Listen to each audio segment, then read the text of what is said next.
नमस्कार दोस्तों, आप देख रहे हैं न्यूज़ टीवी। मैं हूं जितेंद्र ठवरमलानी उर्फ टोनी। हम इस वक्त वाशी सेक्टर 16 नवी मुंबई में हैं। शिवसेना की बहुत ही ब्यूटीफुल ऑफिस है। हमारे साथ हैं सीनियर लीडर शिवसेना के नवी मुंबई के मिस्टर विट्ठल मोरे। कई बार ये अपनी एरिया से कॉरपोरेटर चुन के आए हैं, 5-6 बार मेरे ख्याल से। 2-4 बार पहले भी इन्होंने मुझे टाइम दिया था इंटरव्यू के लिए। बहुत अच्छा बोलते हैं, ये टू द पॉइंट बोलते हैं, सोच समझ के बोलते हैं। क्यों? क्योंकि एक्सपीरियंस है, एज वाइज का जो एक्सपीरियंस है, प्लस शिवसेना में इनके 30 या 40 साल निकल गए शिवसेना की सेवा करते करते। बाला साहब ठाकरे, उनके बाद फिर उद्धव साहब ठाकरे, आदित्य ठाकरे, सबके साथ ये टच में है। सीनियरिटी के हिसाब से ही has got an access to Matoshree and he has got access to Shiv Sena Bhavan. तो आज के जो टॉपिक्स हैं वो तो मैं बताऊंगा कि कौन से टॉपिक पे मैंने इनसे रिक्वेस्ट की है। मिस्टर विट्ठल मोरे साहब जो हैं वो शिवसेना जिला प्रमुख हैं नवी मुंबई के। Sir, welcome to news TV and बहुत बहुत तहे दिल से धन्यवाद कि आपने फिर से हमें वक्त दिया, क्योंकि मैं चाहता था कि आप जैसे सीनियर मोस्ट आदमी, क्योंकि सेंसिटिव सब्जेक्ट्स हैं, सेंसिटिव टॉपिक्स हैं, उसके ऊपर कोई शिवसेना का लीडर, सीनियर मोस्ट एक्सपीरियंस बंदा अगर बात करेगा तो हमारे लिए अच्छा होगा। तो तहे दिल से शुक्रिया, thanks very much and welcome to news TV. Sir, बात करूंगा बिना आपका टाइम वेस्ट किए हुए। नवनीत राणा जो एमपी है अमरावती की, उन्होंने अब थोड़ा टाइम पहले 20-25 दिन पहले ज़िद पकड़ी थी कि मैं हनुमान चालीसा पढ़ूंगी मातोश्री के बाहर जाके। अब उसके ऊपर सीडिशन चार्जेस लगे, शिवसेना के लोग भड़क गए। हालांकि ये तो हमारी डिसेंसी है हमारे उद्धव साहब की, वो बहुत कम बोलते हैं। जब बोलते हैं टू द पॉइंट, फालतू बात ना करके टू द पॉइंट, बहुत ही डिसेंसी मेंटेन की इस सब्जेक्ट के ऊपर। दूसरा कोई होता तो शायद भड़क जाता, लेकिन वी ऑल रेस्पेक्ट हमारे honourable CM mister Uddhav Thackeray कि he is a man of few words. बहुत ज़्यादा टीवी पे भी नहीं आते हैं, जब आते हैं टू द पॉइंट बोलते हैं, दिल से बोलते हैं, मज़ा आता है। तो नवनीत राणा ने जब ये ऐलान किया कि मैं हनुमान चालीसा पढ़ूंगी मातोश्री के बाहर और चैलेंज कर दिया हमारे ऑनरेबल सीएम को, तो काफ़ी शिवसैनिक भड़क गए। भड़कने की एक प्लेटफॉर्म भी मिला था। तो उन्होंने नवनीत राणा के घर पे जाके मोर्चा वोर्चा निकाला। फिर she was taken into custody under sedition rule. Sir, क्या बात हो सकती है कि अचानक से नवनीत राणा एक एमपी है, ठीक है, ऑनरेबल है, एमपी है, उसकी भी पोस्ट है एक, we respect her chair also, but अचानक से ये हनुमान चालीसे को एक इशू बना के सीएम को चैलेंज करना, और सीएम के घर के बाहर, मातोश्री उनका पर्सनल घर है, उसके बाहर जाके मोर्चा निकालना, इसके पीछे क्या वजह हो सकती है? What is your judgement on this subject sir? अपने ये इशू तो अभी अपने देश में जी एक बर्निंग इशू हो रहा है, चल रहा है। जहाँ तक मेरा तजुर्बा है, नवनीत राणा लास्ट टाइम जब मेंबर ऑफ पार्लियामेंट चुन के आई, तभी उनका जो शेड्यूल कास्ट का सर्टिफिकेट है उसके ऊपर ही कोर्ट में आज अभी मुकदमा चल रहा है, और कुछ दिनों में उसके ऊपर फैसला होने वाला है। उसका डर उनके मन में है कि वो झूठा है। ये एक बात उनके मन में डर की है। और नवनीत राणा ये किसी का एक स्पीकर है, जैसे कि भाजपाई है। अभी भाजपाई में कई ऐसे लीडर हैं, जैसे ex chief minister mister Devendra ji Fadnavis. उनको ऐसे लोग यूज़ करने के लिए बहुत अच्छा लगता है। क्यों? हम खुद बहुत अच्छा बात करके, हम बहुत अच्छे रिलेशन मेंटेन करते हैं, ऐसा नाटक रख कर वो ऐसे जो लोग हैं जो पपेटी है, उनका यूज़ इस्तेमाल वो ठीक तरह से करते हैं, ये दिख रहा है। अभी कई लोग आपके सामने हैं, बड़ी बड़ी लिस्ट है वो जी। ये तो लास्ट नंबर है। कई लोग अभी जेल खा के निकल गए, कई लोग उद्धव साहब के विरुद्ध जो जो लोगों ने गलत बातें की, वो सभी लोग जेल से होके आए, क्यों कानून का राज्य है। और ये जो दूसरे के ताकत पर इधर नाटक करना, उनको हम हमारी खुद की वो ताकत है ये दिखा रहे हैं, तो ये उनकी ताकत नहीं है। अगर अपनी ताकत होती तो इससे पहले कई वो बड़े लीडर होते। अभी जब उन्होंने मेंबर ऑफ पार्लियामेंट में वो जीते, तभी आदरणीय शरद पवार साहब ने उनको सपोर्ट किया। वो अगर सपोर्ट नहीं होता तो वहाँ पर शिवसेना के ex minister mister Anandrao Adsul वो चुन के आते। ये हिस्ट्री है। लेकिन कुछ लोग अपने ऊपर, कोई लोग जो एहसान करते हैं उसको भूल जाते हैं। आज वो शरद पवार साहब के विरुद्ध बोलती है, शिवसेना के विरुद्ध बोलती है, लेकिन जो चीफ मिनिस्टर आज देश में कई बार ये कोरोना का टाइम में जो सर्वे लिया गया, अलग अलग मीडिया की तरफ से लिया, पूरे अपने जो विजिलेंस से लिया गया, सभी टाइम में उद्धव साहब पहले दूसरे तीसरे नंबर पर रहे। ऐसे चीफ मिनिस्टर को वो बोलती है 2 साल से घर से बाहर नहीं निकले, तो वो क्या बाकी लोग पागल है क्या? जो लोगों ने सर्वे में उद्धव जी का नाम पहले 5 में लिया, पहले 3 में लिया, उन लोग को समझता नहीं। तो ये लोगों का वो हैसियत नहीं है। अभी 2-4 दिन पहले तो सर नवनीत राणा और उनके हस्बैंड ने ओपन मीडिया में ऑन कैमरा चैलेंज कर दिया उद्धव साहब ठाकरे को कि आपको पूर्वजों की देन है ये जो गद्दी पे बैठे हैं आप, या फिर आप चीफ मिनिस्टर पोस्ट पे बैठे हैं, शिवसेना के सुप्रीमो हैं अभी आप, तो आपको पूर्वजों की देन है। और जैसे कि आपने कहा कि वो ये भी बता रही थी कि आप 2 साल से तो ऑफिस नहीं अटेंड कर रहे हैं, प्लस उन्होंने एक बहुत बड़ा चैलेंज कर दिया। मैं एज ए मीडिया पर्सन मैं भी सुन के थोड़ा हैरान हो गया कि उन्होंने चीफ मिनिस्टर साहब को, ऑनरेबल चीफ मिनिस्टर साहब को चैलेंज कर दिया कि आप अपनी पसंद की कोई भी कॉन्स्टिट्यूंसी एरिया आप चुनिए और मेरे सामने खड़े रह के जीत के दिखाइए आप। ये नवनीत राणा ने on camera and to media challenge कर दिया उद्धव साहब को। उनकी जो पहली बात है ना, अभी उनका हम लोग इतना जवाब देना जरूरी नहीं, लेकिन बोलता हूँ मैं, उनके पूर्वजों का जो उनको क्या बोले, उन्होंने बोला कि पूर्वजों की देन है कि आप इस गद्दी पे बैठे हैं। उन्होंने जो पहली बात कही कि उनके पूर्वजों का आपको देन है, इसके लिए आप गद्दी पे बैठे, वो देन तो होता ही है। आपके पूर्वजों का ये देन है कि आप जेल में जा गई, ये आपके पूर्वजों की देन है। क्यों? संस्कार है ना, वो हर किसी को कहाँ पहुँचाने को पहुँचाती। जो संस्कार होते हैं वो संस्कार से आदमी चढ़ता है, ऊपर जाता है और लोगों की सेवा करता है। आज तुमको मेंबर ऑफ पार्लियामेंट वहाँ के लोगों ने चुन के दिया और तुम इधर मुंबई में हनुमान चालीसा पढ़ने के लिए आए, जेल में बैठने के लिए। अपना काम करो। ये देश में, ये डेमोक्रेसी में हर किसी को अपनी जिम्मेदारी है, वो जिम्मेदारी निभाओ।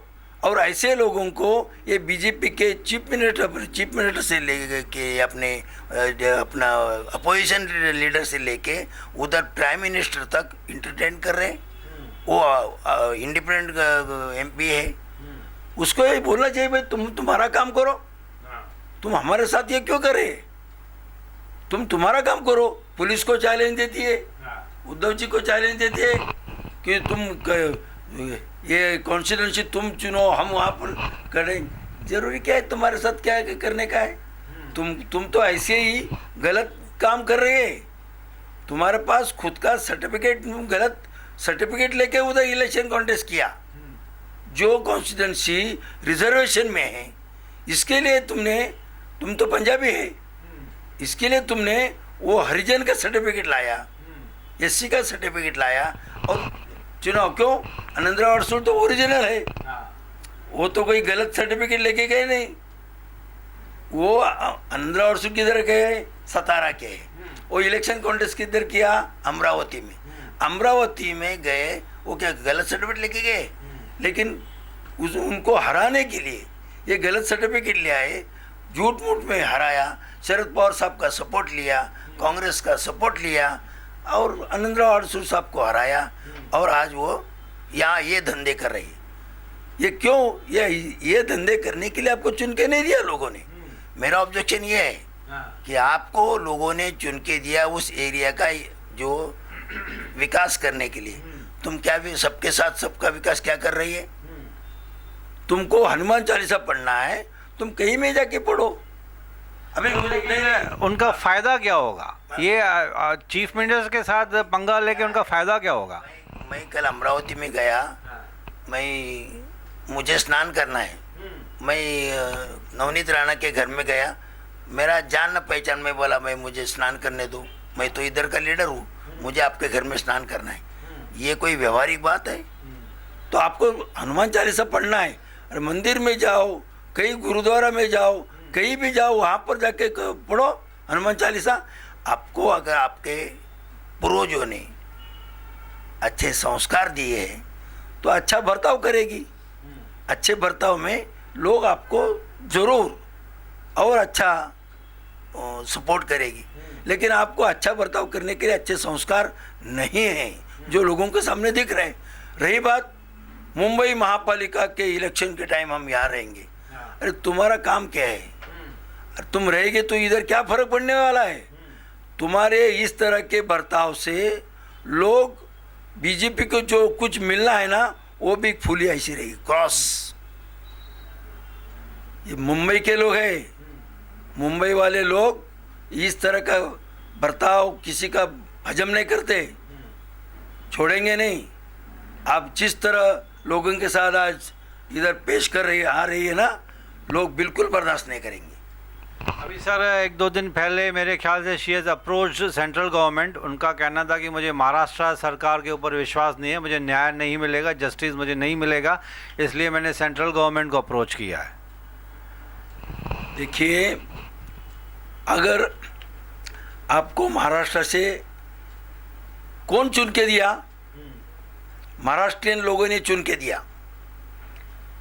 अगर महाराष्ट्र सरकार पर आपका विश्वास नहीं है, इसका मतलब उन लोगों पर आपका विश्वास नहीं। तुम अगली बार खड़ी रहो अमरावती में। अगर आपको सेंट्रल गवर्नमेंट से सिक्योरिटी चाहिए, और क्यों? उसका कारण कि तुमको महाराष्ट्र गवर्नमेंट पर विश्वास नहीं है। इसका सीधा सीधा आप जो आरोप कर रहे हैं, जो लोगों ने आपको चुन के दिया, उन लोग ये ध्यान में रखेंगे कि अगली बार अगर आप वहाँ पर चुनाव लड़ने के लिए आएंगे ना, तो लोग आपको सबक सिखाएंगे। आपको सेंट्रल गवर्नमेंट का सिक्योरिटी चाहिए, वहाँ पर जाओ। आपको यहाँ रहना है तो यहाँ के गवर्नमेंट के ऊपर आपको विश्वास रखना ही पड़ेगा। ये कोई गवर्नमेंट गलत नहीं। आज देखो, महाराष्ट्र का पूरा दुनिया में नाम है। महाराष्ट्र में साधु संत है, महाराष्ट्र में अच्छे हिस्ट्री करने वाले लोग हैं, महाराष्ट्र में अच्छे लीडर्स हैं। सभी तरह की अच्छी बातें महाराष्ट्र में हैं, और वो अच्छी बातें में आपको अच्छा कुछ दिख नहीं रहा है। इसका मतलब आपके अकेले के संस्कार किस तरह के हैं वो आपको सोचना चाहिए।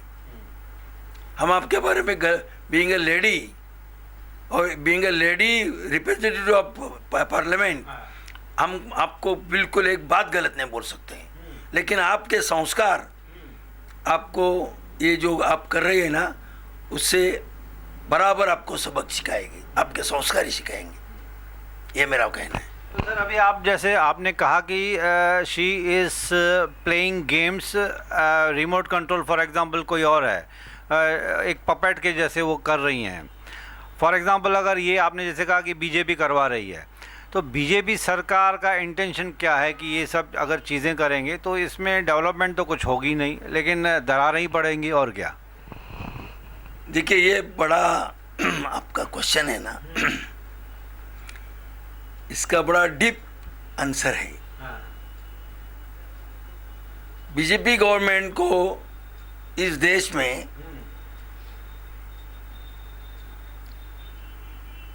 समान का कानून लाना है, और उसकी अगर उनको शुरुआत करनी है। तो आज पूरे देश में महाराष्ट्र एक ऐसा गवर्नमेंट है, ये 3 पार्टी इकट्ठा है। वो तो पहला ये किसी को भरोसा नहीं था कि कांग्रेस और शिवसेना, कांग्रेस और एनसीपी और शिवसेना, एनसीपी और कांग्रेस, ये ट्रायंगुलर साथ में आएगा। लेकिन ये आने का एक मकसद है। इसके आगे जो भाजपा का जो एजेंडा है, वो एजेंडा को अगर रोकना है तो इस तरह की ताकत खड़ी करना जरूरी है। समान नागरिक कायदा उनको यहाँ लाना है। आज देखिए रिजर्वेशन, इनको रिजर्वेशन नहीं देना है। इंपेरिकल डेटा इनके पास तैयार होने के बावजूद भी उन्होंने, सुप्रीम कोर्ट ने 4 बार मांगने के बाद भी उन्होंने दिया नहीं। सुप्रीम कोर्ट ने बट नेचुरल ओबीसी का रिजर्वेशन रिजेक्ट कर दिया। और ब्लेम किसको करते थे? महाराष्ट्र गवर्नमेंट को, उद्धव जी को, शरद पवार साहब को। लेकिन आज जब मध्य प्रदेश का सुप्रीम कोर्ट ने सेम डिसीजन देने के बाद अभी बीजेपी और ये तुम्हारे फसौनीस, हम फडणवीस नहीं बोलते, फसौनीस, जो दुनिया को फंसाते हैं, मतलब गलत बातें बोलते हैं लोगों को, बात को कैसा ट्विस्ट करना है, टर्न करना है, वो उसमें उनका स्किल्ड है। तो अभी क्या बोल सकते हैं? अभी कुछ नहीं बोला उन्होंने।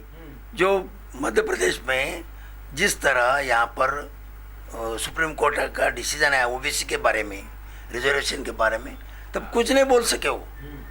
इसका मतलब क्या है? उनको इंपेरिकल डेटा उनके पास होने के बावजूद भी दिया नहीं, और इसका ब्लेम जो रूलिंग पार्टी है उनके ऊपर देना। अभी मध्य प्रदेश तो उनका रूलिंग है, उनकी गवर्नमेंट है।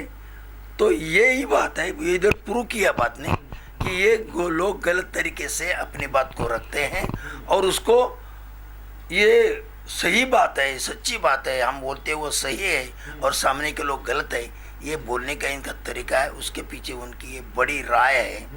उसका अभी ये शुरुआत महाराष्ट्र से हुई है। क्यों?